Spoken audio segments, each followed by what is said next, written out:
დავბრუნდით ეთერში სტუმრებთან ერთად, საუბრობთ პროექტზე კინოსკოლაში და შემოგვიერთდნენ ქალბატონი ნანა ჯანელიძე, ეროვნული კინოცენტრის დირექტორი და ნენო ქავთარაძე, რომელიც კინომცოდნე გახოთ. მოგესალმებით, დიდი მადლობა სტუმრობისთვის. და მნიშვნელოვან პროექტზე საუბრობთ ნამდვილად. 40 სკოლამ უმასპინძლა ამ პროექტს და საპილოტო პროგრამის წარმატების შემდეგ გადაწყდა, რომ კიდევ უფრო ფართო მასშტაბით განხორციელდება. 200 სკოლა ჩაერთვება ამჯერად. როგორ გამოიყოფა რეგიონები იმისთვის, რომ უმასპინძლონ ამ მნიშვნელოვან კინოჩვენებებს? მშვიდობისა, დიდი მადლობა მოწვევისთვის. პირველ რიგში მინდა მოგართვათ ჩვენი ჟურნალი ფილმპრინტი, რომლის პრეზენტაცია გუშინ შედგა ზუსტად და თქვენ ხართ ფაქტურად კინოხალხისთვის ეს არის ორი ახალგაზრდა ადამიანის რედაქციით გამოცემული ეს ჟურნალი.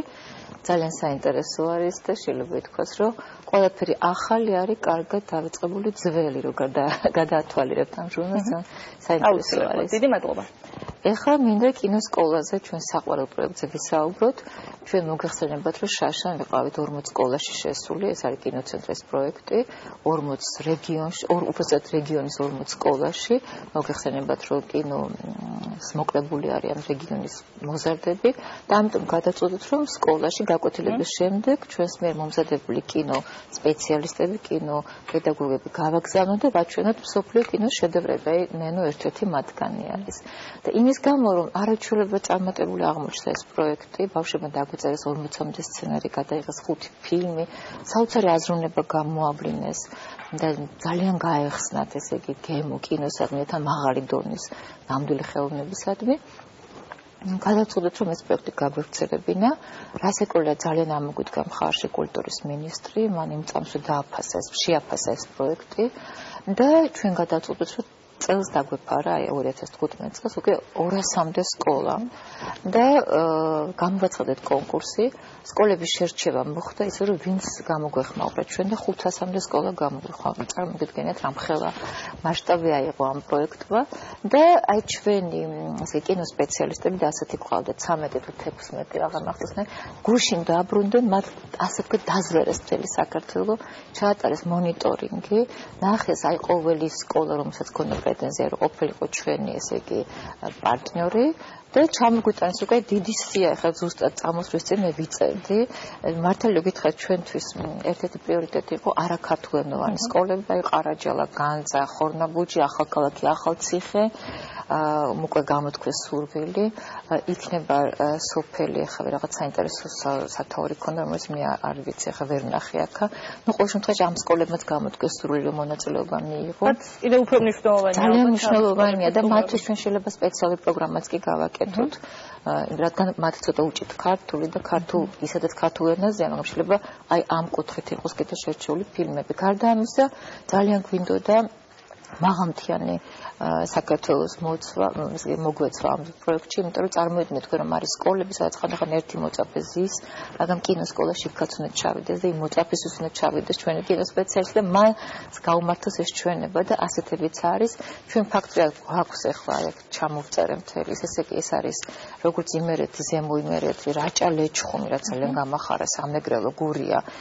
სხვადასხვა სამეგრელოში ყავს ძალიან ბევრი სკოლა, ვისაც აქვს სურვილი და ვერ ვიპოვნთ, მარტო ერთი კინოსპეციალისტი ვიპოვნთ, ვისაც შეუძლია ყოფნა და ცხოვრება. არის გურია 20 სკოლა არის ესე იგი ამ პროექტისთვის მზად. კახეთი ძალიან მაგრად და ფართოდ ფარად აჭარა, მაღალი მთიანი რაიონები, შიდა ქართლი, ყაზბეგი, სამცხე-ჯავახეთი, თქვი ახალქალაქი, ახალციხე, ჭიათურა, აგრეთვე საჩხერე, აი მაგალითად სოფლები მაქვს, ნიგზარა, კორბოული, შუაფხო, ხალხი დაუხარდებათ ალბათ ამ ადამიანებს, როცა ჩვენი ეთერიდან შეიტყობენ, რომ ეს პროექტი მათთანაც ჩავა. თქვენ ახსენეთ, რომ ადგილზე ცხოვრებაო, ანუ იმ რეგიონშივე გადამზადდება კინოსპეციალისტი და ის ჩვენ ჩავუტარეთ მათ სამდღიანი ტრენინგები, ნუ ზოგი იქ ცხოვრობს, ზოგი ივლის, თქვათ, მიმდებარე ტერიტორიიდან, ზოგს იქ რაღაც აგარაკები, მაგრამ ბებიის ან ბაბუის სახლები და ბევრმა გითხრა, რომ გადავსახლდებით, იმდენად საინტერესო პროექტი არის და იმდენად მნიშვნელოვანია ესეთ ბავშვებთან ურთიერთობა, ისეთ ძალას, ენერგიას, ენთუზიაზმს ბადერს და მით უმეტეს ამ ბავშვებისთვის ეს ჩამოსულები არის რაღაცა კიდევ ცხოხილი, რომელსაც ჩამოაქვს ახალი ცხოვრება, ასე რომ რაღაცა ორმხრივი ენთუზიაზმი არის და ძალიან დიდი მადლობა უნდა უთხრა ჯერთი ჩემს პირად თანამშრომლებს კოტეჩლაიძეს და თეა გაბიძაშვილს, რომელმაც თავისი მხრებით იტვირთეს და იმ 16 ადამიანს ისინი მართლა ჩვენი არ ვიცი მისიონერებს უძახით. ეს 16 ადამიანი შორის არის. ეს 16 ადამიანი არის კინოსკოლების ეს საპილოტო პროგრამის მონაწილეები. ანუ 40 სკოლაში ვიყავით განაწილებულები. ისინი წავიდნენ, ანუ ეს იყო მაღალმთიანი აჭარიდან დაწყებული მცხეთამთიანეთის უკიდურესი შუაფხოთი, იყო ნინოწმინდის სოფლები, გორელოვკა, ორლოვკა, თითქმის საზღვართან, სადაც ფაქტურად ქართულადაც არ ლაპარაკობენ.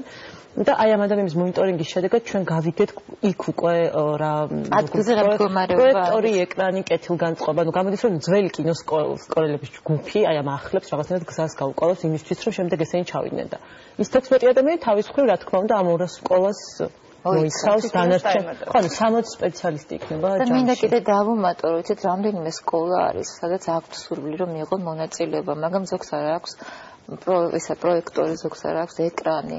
და კარგი იქნებოდა რომ ჩვენ ამის საშუალება არ აქვს რომ მან დავეხმაროთ. ჩვენ შეგვიძლია მხოლოდ გავაგზავნოთ ჩვენი სპეციალისტები.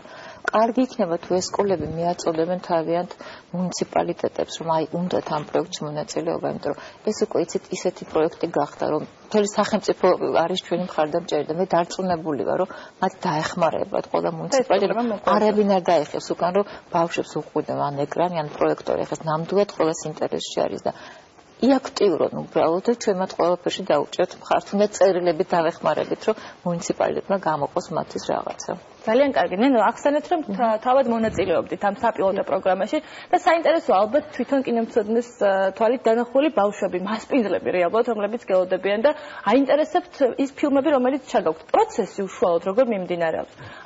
ნახავენ ფილმს, შემდეგ არის დისკუსია. ახსენეთ სცენარები რომელიც მათ შექმნეს. ეს როგორ ხდება?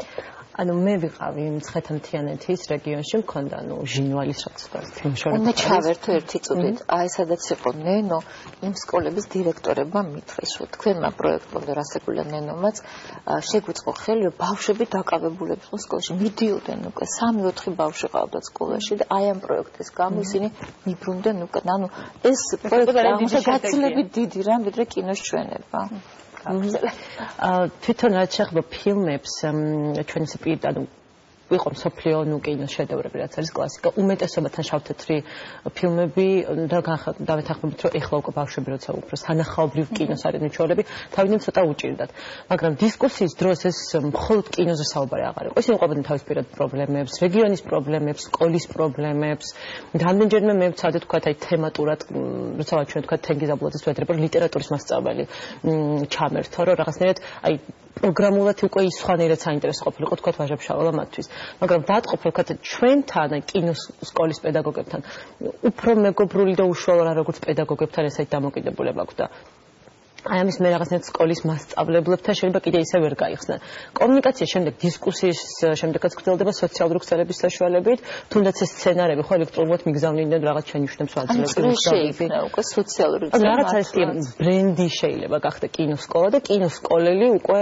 არის სახელი იმიტომ რომ შემდეგ ეს ბავშვები თბილისში ჩამოვიდნენ ჩვენებებზე დაიწყეს კინოლიტერატურის კითხვა დღეს ერთ-ერთი ბავშვი გუშინაც იყო ჩამოსული რომ ფუნკრიტის ნომრები თავის თანასოფლელებისთვის ჩაეტანა ანუ რეალურად კინომ ამ ბავშვებს არ გახდა მხოლოდ ის რომ კლასში ფილმი ენახა და შემდეგ დისკუსია ქონდათ პროფესიულად დაინტერესდნენ ამით პრობლემებზე საუბარი დაიწყეს აი მე მახსოვს ჩემს მეგობარს ძალისის სკოლაში ანუ ანუკალომიძე ვინც ჩვენთან ერთად არის პროექტში ეს ფემიციდის გახშირებული ფაქტები რო იყო მაშინ ჩვენა სწორედ თენგიზ აბულაძის ისევ ნატურის ხედა აი მარიტას ფენომენზე ძალიან რეზონანსული იყო შემდეგ რაღაცნაირად ჩვენც დავიწყეთ ზუსტად იმ პერიოდში ესე თემატურად ამ ფილმის ჩვენება და ფაქტობრივად გენდერის ქალთა უფლებების თემებზე ბავშვებმა კინოს საშუალებით დაიწყეს საუბარი ეს არ იყო რაღაცა მშრალი იყო კონკრეტული მაგალითები და მათთვის იყო ძალიან მნიშვნელოვანი და გარდა ამისა ისიც უნდა დავუმატოთ რომ ამ ბავშვებს ეძლებათ საშუალება რომ შეხვდნენ რეჟისორებს და მსახიობებს ისინი შეხვდნენ ზაზავრუშაძეს და მის მსახიობებს შეხვდნენ მიშა კობახიძე შეხვდნენ მერაბ კოკოჩაშუს და ეს ძალიან დიდი რაღაცაა. საჩუქარია და არა მარტო ბავშვები მოდიოდნენ ეს ძალიან სასაცილო და ძალიან საყვარელი ფაქტია ის რომ ბაბუად მოდიოდა სამწიშვილი თვითონ დასწრებოდა კინოს სკოლაში გეგუთში ანუ ეს გახდა როგორც კულტურული კერა იცით აი იმ რეგიონებში და იმ სოფლებში ანუ ეს არის არა პროექტი კინოს შესახებ ჩვენ დავიწყეთ რომ კინო მაყურებელი აგვეზარდა და დაგვიბრუნდა არა ეს აღმოჩნდა რომ სოციალური პროექტი მაგრამ დაფუძნებული კულტურაზე ეს ძალიან მნიშვნელოვანია ანუ ეს ბავშვები მაღალ იდეებს და იდეალებს ეზიარებენ და ჩვენ დიდ კინოს ვაჩვენებთ. ან ეს არის ჩვენ სოციუმს ვქნი და ძალიან მნიშვნელოვანია, მე მგონი არა მარტო ჩვენთვის, სამოქალაქო საზოგადოებისთვის. ძალიან, ან შეიძლება არ დაგეთანხმოთ. გისურვებთ, რა თქმა უნდა, წარმატებებს. დიდი მადლობა იმისთვის, რომ იყავით ჩვენი სტუმრები. მაყურებელს კი შევახსენებ, რომ ჩვენ მასპინძლობთ ქალბატონ ნანა ჯანელიძეს, რომელიც ეროვნული კინოცენტრის დირექტორი გახლავთ და ასევე ნენო ქავთარაძეს კინომცოდნეს. ჩვენ რეკლამა უნდა ვნახოთ, ძალიან მალე დაგიბრუნდებით, არ გადარდოთ.